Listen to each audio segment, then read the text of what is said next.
everybody. Hi, everybody. I'm Natalie.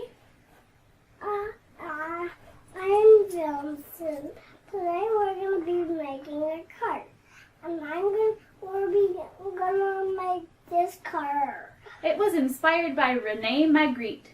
It was inspired by Rene Magritte. And we're going to have lots of fun making it. Yeah. Be sure to visit stampwitch.blog. Thanks for watching. Thanks for watching. Bye. Bye. So here's the card we're going to be making today. It is inspired by the artist Rene Magritte, who is a surrealist artist.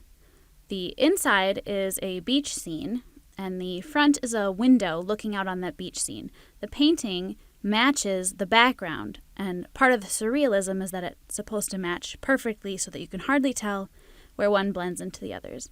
These are the materials we'll be using today, including the Crafting Forever stamp set. And this oval die and this square die are going to be making our window shape. So the top is the oval and the bottom is the square. The front of the card is 2 pieces, and in order to make this shape, we're going to cut out both pieces at the same time. We've got a white card base and a crumb cake layer on top, and we're going to be cutting out these shapes one at a time. First the oval, then the square. When you cut out 2 pieces of paper at once, it sometimes leaves an impression. So I'm going to put the front page, which is the crumb cake, on the back side, and the white page, which won't be showing up, on the front when I cut them. So here I've cut the oval, and now I am lining up the square shape to make the bottom of our window. I finished cutting, and you can see I have a little area where it didn't quite line up. That's okay. I can just cut that out like this. The next thing we're going to do is we're going to be making this background. We're going to be using some masking techniques, and we're going to be making the painting and the window at the exact same time. We're going to line them up right next to each other so that when I do the sponging, I can sponge both pieces at the same time. I'm going to be using some washi tape here to make the straight line across between the sky and the ocean. Washi tape works pretty well for this because it's easy to peel off again. Sometimes it's helpful to also stick it to a piece of fabric before putting it on your project so that it peels even easier. I'm going to start with Pool Party ink. To get ink on your sponge, you dab it. And then before putting it on your project, you want to rub it on a piece of scratch paper first to get some of that blotchy first ink off. And then I use circular motions to add the ink to the project. Any place that looks too light, I add more ink, and it's easier to add ink a little bit at a time. If you try and add it too quickly, you could end up with dark areas that look too dark, and it's easy to add more ink. You cannot take it off once it's on there. So each time you'll see I'm rubbing the ink on the scratch paper before I put it on my paper. The sky is finished. This is what it's going to look like once that extra piece is on. So it doesn't even matter that we've got this extra ink around the top edge of the doorway. That is not going to be visible. I'm going to close my ink pad, and then when I peel off this tape, I'm going to do it really slowly and carefully because I do not want my paper to tear. So I'm going very, very, very slowly, as you can see here. And then I'll speed up the camera so you don't have to watch that forever. All right, next I'm going to be doing the ocean, so I'm going to be using washi tape again. This time I'm going to be sectioning off a little piece in the middle, so I'm going to need 2 pieces of tape lined up. I'm going to try and line up this piece exactly on the sky so that my 2 colors will meet. So I'm trying to be very careful in my tape positioning here. Now for the easy part, we get to do the bottom edge of the water between the water and the sand. And now we can sponge the marina mist. Here I am dabbing it, and now I'm using my circular motions once again. This time I have to be pretty careful because I didn't put any scratch paper down, so I have a very narrow margin. My sponge is almost too wide, so I'm trying to be very careful to make sure none of that marina mist gets on the other side of the tape where it's not supposed to go. So I'm kind of pinching the sponge a little bit smaller to get it to fit in that small area. You can see on my first pass I got it a little darker on the bottom edge of this strip and a little lighter on the top edge. So when I go back the second time, I'm going to be focusing on getting that ink closer to the top so that it looks like a smooth color. And there we go. Now I'm going to be peeling the tape off again. Again, you want to go very, very slowly when you peel this tape off because you don't want to tear your paper. I don't know about you guys, but I love washi tape, so I have lots of extra washi tape lying around that is retired or that I'm not using anymore, so having it around for this type of masking project is really useful. I'm going to try and line this one up exactly with the bottom of the water because now I'm going to do the sand. I left that other piece of tape because it didn't matter. I'm just going to be doing the bottom, so that one can stay there. I think I have Sahara sand there for my sand color. For this one, I'm going to be doing a smooth layer down on the bottom, and then I'm going to be adding some sponge texture where I go directly from the ink pad to the paper so that it purposely gets some blotches, and that'll give it more of a grainy texture. So still trying to get it nice and smooth as a base layer. And just trying to get nice even coloring everywhere. And now I'm pushing down directly like sponging, like when you sponge a wall. We used to do that, have a fun texture on your wall. So I also did that on my paper. So now it's got some blotches that look like the texture of a sandy beach.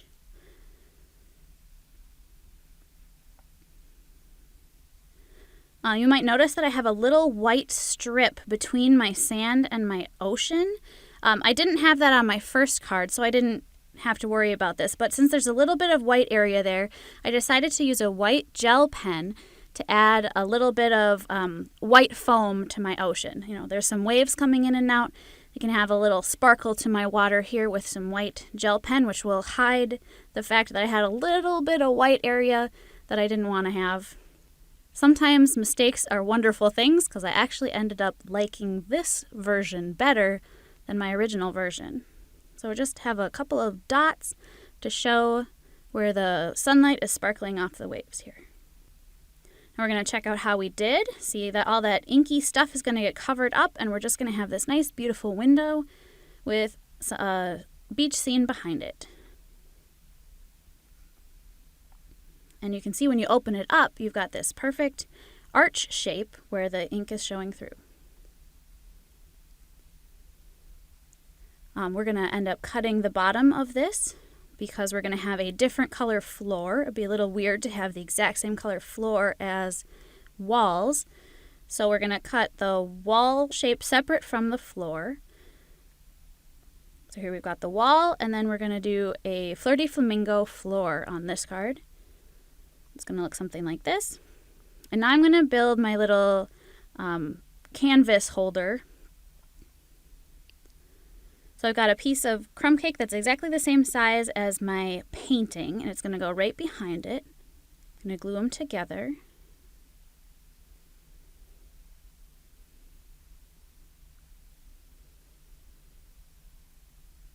They're a little bit off center, so you can see a little edge around the bottom and the right-hand side. Then I'm going to be building the legs and the support that are holding up this canvas. These are just little scraps, little strips of paper from my scrap pile. I'm going to line this top one up right in the middle, and I made it a little too long, so I'm just going to cut it off on the bottom.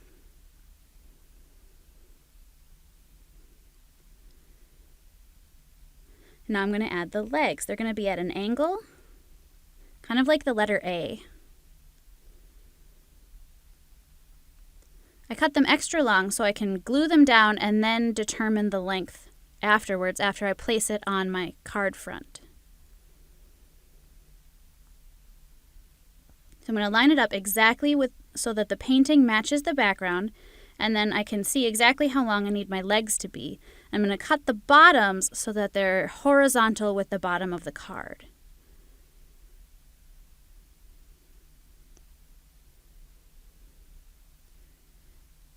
Now we have to add the clouds. Before we glue the pieces for the wall and the floor on, we're going to add the clouds. So I have a Pattern Party decorative mask here, and I am arranging the clouds how I want them. I want to have that little cloud right on the painting so that it fits right on the painting. So I'm going to line up the painting and the card front so they match and put that cloud mask exactly where I want it, and then I'll slide that painting out. This is embossing paste. I'm just getting a little bit on a palette knife, and then I'm going to spread it just in those clouds that are actually in the background. I'm not going to worry about doing this whole big area. Just a little bit on each cloud. I'm trying to spread it pretty smooth. It's just a thin layer, not too thick for these.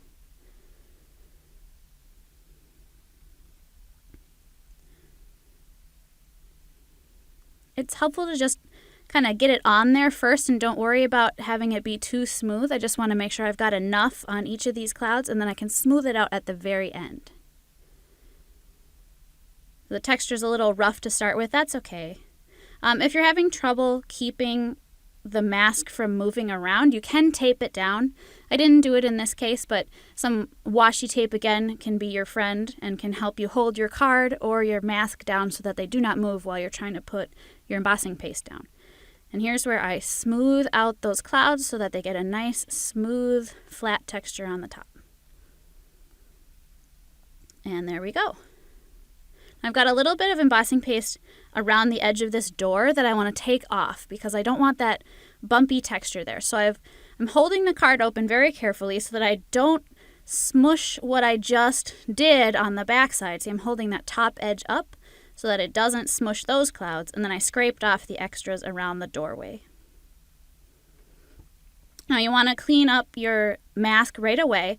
I put a piece of paper behind it, and I scrape all the extras off the mask with the palette knife and put it back in the container. It's not dried yet, so it's still good. And I get all these leftover bits too, and here I've got very little waste. And then I just wipe that off with a baby wipe. I'm going to position my little cloud exactly where I want it on the painting, and I'm going to do that whole thing all over again, just with this one teeny little cloud. A little more embossing paste, spread it on, and then smooth it out.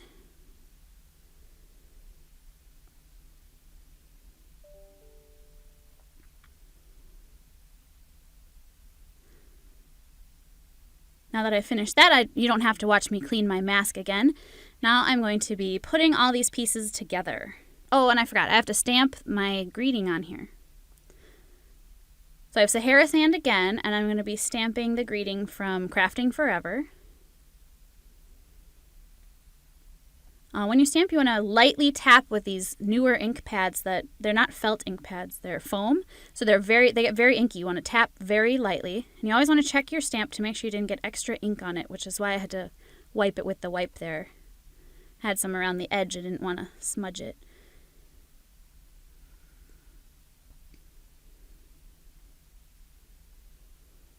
All right, now I can glue everything together.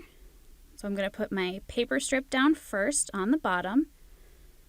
I cut this piece of Flirty Flamingo a little longer than it needed to be so that I could just cut off the ends later and then it would perfectly match the edge of the card. Sometimes if you try and cut it precisely, you end up with a piece that's just like a hair too short and then you've got a little extra edge showing through. Not pretty. Now I'm going to glue the background. I always pay attention to get the edges really good and then a little extra glue in the center. And here's those ugly edges I was talking about. This one I did not have wider, so I had a little white showing through. I have to trim it up, make sure it's nice and clean. Now I can attach my painting. I'm going to put this up on dimensionals. And remember, this painting is kind of sticking out over the edge, so I'm only going to put the dimensionals on one side so that it doesn't accidentally stick my card closed. So the dimensionals are only on the right side of the painting so that it can open up. So here's what it looks like when it's opened. And here was my other card. So you can see the difference. I had a different color floor here and just some slight variations. Thanks for watching, everybody. Be sure to visit me at stampwitch.blog.